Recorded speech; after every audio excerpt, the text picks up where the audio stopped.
Hi, Mariana here from Inspire Science with a quick but important update on the ERC 2026 work program, which has now been officially adopted.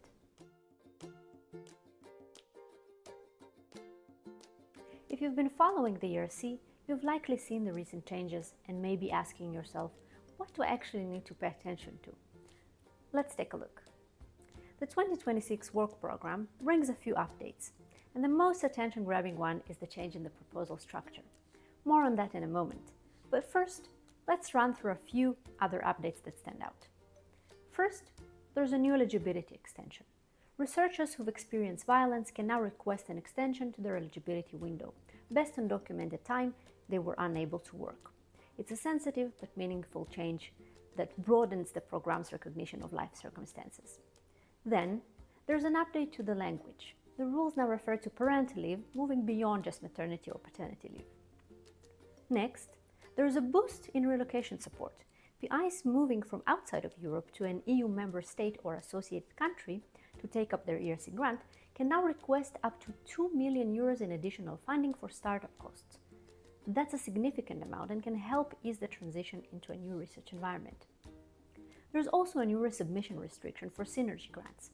If your 2025 application received a B in step 1, you won't be eligible to apply for synergy in 2026. So, if this applies to you, it's important to plan accordingly. And finally, there's talk of new grant scheme, tentatively called ERC+. It's expected to offer up to 7 million euros over 7 years, be open to all fields and career stages, and launch around May 2026. We're still waiting for official details, but we'll be watching it closely. Now let's talk about the most intriguing and impactful change, the proposal structure. Until now, applicants submitted B1 with a 5-page synopsis and a 4-page PI profile, and B2 with a 14-page project description and a finding idea appendix. As of 2026, B1 will now include Part 1, a 5-page idea description alongside the unchanged 4-page profile. B2 will include Part 2, a 7-page description of research methodology. So what might this change imply? Well, first, there's clearly an effort to eliminate redundancy between the documents.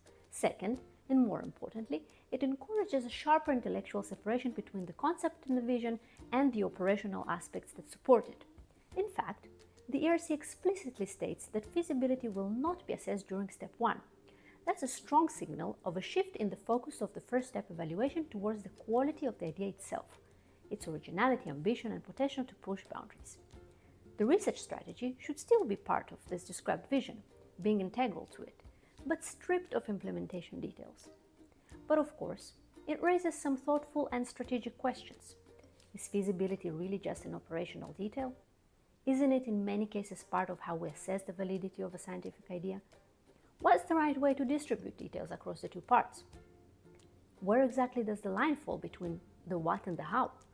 And especially in projects where methodological innovation is central. How do you avoid overlap, but still present a coherent, compelling story? Well, there's no one-size-fits-all answer. These are questions to think through carefully, case by case.